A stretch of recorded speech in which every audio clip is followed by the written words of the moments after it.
तो आप देख रहे थे इस वक्त की सुर्खियां। खबरों पर डालते हैं विस्तार से नजर। भगवान बिरसा मुंडा की 150वीं जयंती वर्ष समारोह का उद्घाटन आज प्रधानमंत्री मोदी ने किया। बिहार के जमुई में हुए एक विशाल कार्यक्रम में पीएम मोदी ने भगवान बिरसा मुंडा पर 150 रुपए का स्मारक सिक्का और एक डाक टिकट भी जारी किया तो बिरसा मुंडा के वंशजों को सम्मानित भी किया। पीएम मोदी ने इस मौके पर 6600 करोड़ रुपए की विकास योजनाओं की शुरुआत की तो आजादी के आंदोलन में आदिवासी समाज के योगदान को नमन भी किया।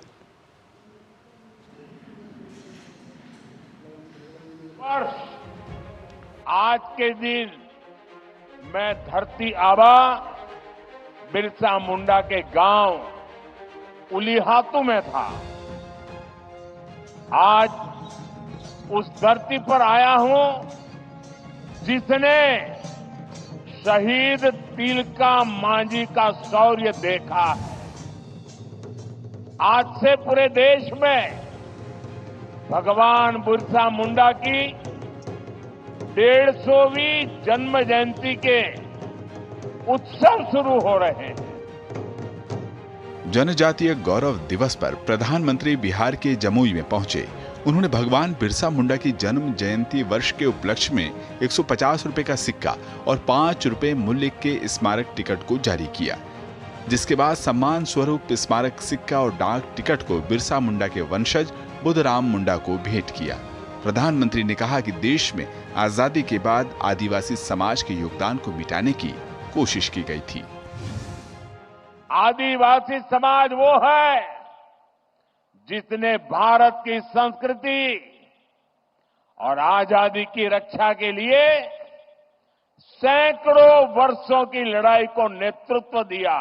लेकिन आजादी के बाद के दशकों में आदिवासी इतिहास के इस अनमोल योगदान को मिटाने की कोशिशें की गई।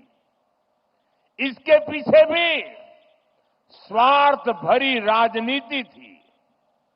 राजनीति ये कि भारत की आजादी के लिए सिर्फ एक ही दल को श्रेय दिया जाए, लेकिन अगर एक ही दल, एक ही परिवार ने आजादी दिलाई तो भगवान बिरसा मुंडा का उल गुलान आंदोलन क्यों हुआ था? आदिवासी समाज के लिए संस्कृति और सामाजिक न्याय सुनिश्चित करने का मिजाज और अंदाज प्रधानमंत्री मोदी के नेतृत्व में बदल चुका है। अब 24,000 करोड़ रुपए की पीएम जनमन योजना से अति पिछड़े जनजातीय इलाकों में सड़कें बन रही हैं। शिक्षा के लिए करीब 700 एकलव्य स्कूलों का बड़ा नेटवर्क खड़ा किया जा रहा है। विशेष विश्वविद्यालय तैयार हो रहे हैं। ये प्रधानमंत्री का विजन है, विकास और विरासत साथ साथ। 10 साल पहले आदिवासी क्षेत्रों, आदिवासी परिवारों के विकास के लिए बजट 25,000 करोड़ रुपए से भी कम था। 10 साल पहले का हाल देखिए, 25,000 करोड़ से भी कम।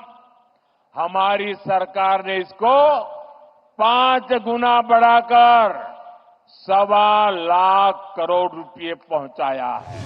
विकास की कड़ी में प्रधानमंत्री ने जमुई से कुल 6600 करोड़ रुपए की आवास, सड़क, आंगनबाड़ी, वनधन विकास केंद्र, एकलव्य स्कूलों का उद्घाटन या शिलान्यास किया। साथ ही बिरसा मुंडा के 150वें जयंती वर्ष के अवसर पर देश भर के जनजातीय बाहुल क्षेत्रों में बिरसा मुंडा जनजातीय गौरव उपवन बनाए जाने की घोषणा की। प्रधानमंत्री ने विश्वास दिलाया कि मौजूदा सरकार परंपराओं से सीखकर विकसित भारत का निर्माण करेगी। जमुई से नितेंद्र और नीरज सिंह के साथ ब्यूरो रिपोर्ट, डीडी न्यूज। तो आज के कार्यक्रम के लिहाज के अलावा अगर बात की जाए तो बीते एक दशक में 10 साल में पीएम मोदी की सरकार ने किस प्रकार से जनजातीय समाज के लिए बड़े काम किए, उसको कुछ आंकड़ों के नजरिए समझाने की कोशिश करते हैं। जनजातियों के विकास को वरीयता, क्योंकि वंचितों को वरीयता को लेकर प्रधानमंत्री मोदी लगातार सजग रहते हैं, इस बात का जिक्र करते हैं। और 10 वर्षों के अगर बड़े काम के लिहाज से अगर बात की जाए तो 58 लाख आवास, ये हम सिर्फ जनजातीय समाज को लेकर जो काम हुआ उसके आंकड़े दिखा रहे हैं। देश भर के आंकड़े अलग हैं, तो ये एक सीमित आंकड़े हैं, लेकिन समझिए किस प्रकार से बीते 10 वर्षों में काम हुआ, जिसमें 58 लाख आवास हैं तो 1.5 करोड़ शौचालय भी बनाए गए हैं। इसके अलावा 51 लाख आयुष्मान कार्ड भी बनाए गए हैं जनजातीय समाज से जुड़े लोगों को लेकर। जनजातीय ग्राम उत्कर्ष अभियान की बात की गई है, बजट में इसका एक तरीके से प्रोविजन किया गया है, जिसके लिए 80,000 करोड़ रुपए का एक तरीके से प्रावधान भी किया गया। इसी प्रकार से देश के जो जनजातीय इलाके हैं वहां पर 476 एकलव्य आवासीय विद्यालयों की शुरुआत की गई, जहां पर लाखों बच्चे पढ़ते हैं, जिनको वहां रहने की सुविधा भी दी गई है। इसी प्रकार से 3,900 वनधन केंद्र भी खोले गए हैं, जो कि सुदूर ग्रामीण इलाकों में या कहा जाए पहाड़ी या जो जंगल के इलाके होते हैं वहां तक भी उनकी पहुंच है, उन तक उनकी पहुंच की जा सके। इसके अलावा 12 लाख जो आदिवासी उद्यमिता के साथ जोड़ा गया। तो ये महज कुछ आंकड़े जो ये बताते हैं कि बीते 10 वर्षों में, एक दशक में पीएम मोदी की सरकार ने किस प्रकार से जनजातीय समाज की विकास को प्राथमिकता दी है, और ये आंकड़े उसकी गवाही देते हैं। कुछ और आंकड़ों की ओर आगे और आपको बता दें कि किस तरीके से बीते 10 वर्षों में तमाम विकास के काम किए गए। अगले हम ग्राफिक्स की प्लेट की ओर अगर आगे चले तो हम आपको बताते हैं कि किस तरीके से काम हुए। इसमें 23 लाख को मिले हैं जमीन के हक, यानी 23 लाख जो परिवार हैं उनको जमीन का हक मिला है, उनको लैंड राइट्स मिले हैं।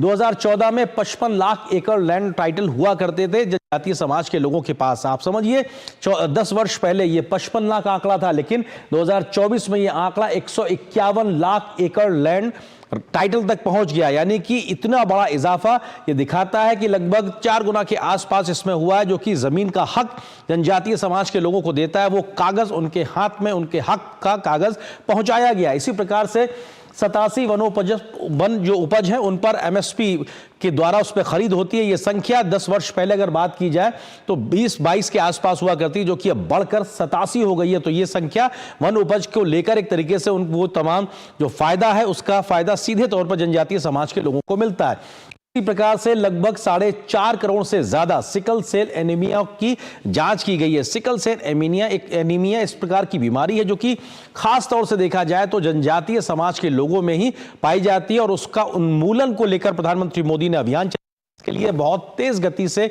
समूचे जनजातीय इलाकों में उसकी जांच की जा रही है, और यह संख्या 4 करोड़ 60 लाख है। जांच का आंकड़ा तो लगातार आगे बढ़ता दिखाई पड़ रहा है। जनजातीय गौरव दिवस की शुरुआत की गई है 15 दिसंबर, जब हम आज बात कर रहे हैं भगवान बिरसा मुंडा की जयंती है, उसको जनजातीय गौरव दिवस के रूप में घोषित करना यह भी पीएम मोदी की सरकार ने किया है। इसी प्रकार से 11 जनजातीय स्वतंत्रता सेनानी संग्रहालय खोलने का फैसला भी मोदी सरकार ने किया है, जिनमें से कई खुल गए हैं, बाकी पे काम जारी है। तो ये दिखाता है कि गौरव सम्मान के साथ विकास को कैसे प्राथमिकता दे रही है प्रधानमंत्री मोदी की सरकार इन तमाम 10 वर्षों के तमाम कार्यों को लेकर। कुछ और आंकड़ों से जल्दी से आपको रूबरू कराते हैं और आपको बताते हैं कि किस प्रकार से बीते 10 वर्षों में काम किया गया है। कुछ आंकड़े इस बात का, प्रधानमंत्री आदिवासी जो जनजातीय आदिवासी न्याय महाअभियान यानी पीएम जनमन, ये अपने आप एक महाअभियान के तरीके से इसको देखा जा रहा है, और इसका पूरा कोशिश ये है कि कैसे जनजातीय समाज के विशेष रूप से जो कमजोर जनजातीय समूह जिसको पीवीजीटी कहा जाता है उन पर फोकस है। उनको किस तरीके से काम किया जा रहा है, उनको एक सुरक्षित आवास दिया जाए, शुद्ध पेयजल देने की व्यवस्था की जाए, शिक्षा के लिए सारे संकल्प उपलब्ध कराए जाए, इसके अलावा स्वास्थ्य की हर प्रकार की सुविधाएं उनके घरों तक पहुंचे, इस प्रकार की व्यवस्था यानी कि गांव स्तर तक वो पहुंचा, इसको सुनिश्चित किया जा रहा है। इसके अलावा संपर्क, सड़क, हर प्रकार से फिजिकल कनेक्टिविटी को बढ़ाया जा रहा है। साथ ही साथ दूर संचार कनेक्टिविटी, इसको हम डिजिटल कनेक्टिविटी कहते हैं, फिजिकल के साथ डिजिटल कनेक्टिविटी गांव गांव तक पहुंचे, इस पर फोकस किया जा रहा है। विद्युतीकरण के माध्यम से लोगों की जिंदगी को रोशन किया जाए, इस पर सीधे तौर पर फोकस दिखाई पड़ रहा है। इसी प्रकार से आजीविका की बात की जाए तो लोगों को संबल प्रदान करना, चाहे वो स्किलिंग के माध्यम से हो, शिक्षा के माध्यम से हो, रोजगार के अवसर उपलब्ध कराने के माध्यम से हो। पीएम जनमन के माध्यम से जो ज्यादा विशेष रूप से जो जनजातीय समूह के कमजोर तबके के लोग हैं उन पर फोकस किया जा रहा है कि उनको मूलभूत सुविधाएं दी जाएं, उनके स्किलिंग अप स्किलिंग के माध्यम से रोजगार, स्वरोजगार के अवसर उपलब्ध कराने पर फोकस है। एक अगली तस्वीर को आगे बढ़ते और आपको बता दें कि किस तरीके से कुछ और काम ऐसे जमीन पे हो रहे हैं जिसका फायदा सीधे तौर पर मिलता दिखाई पड़ रहा है।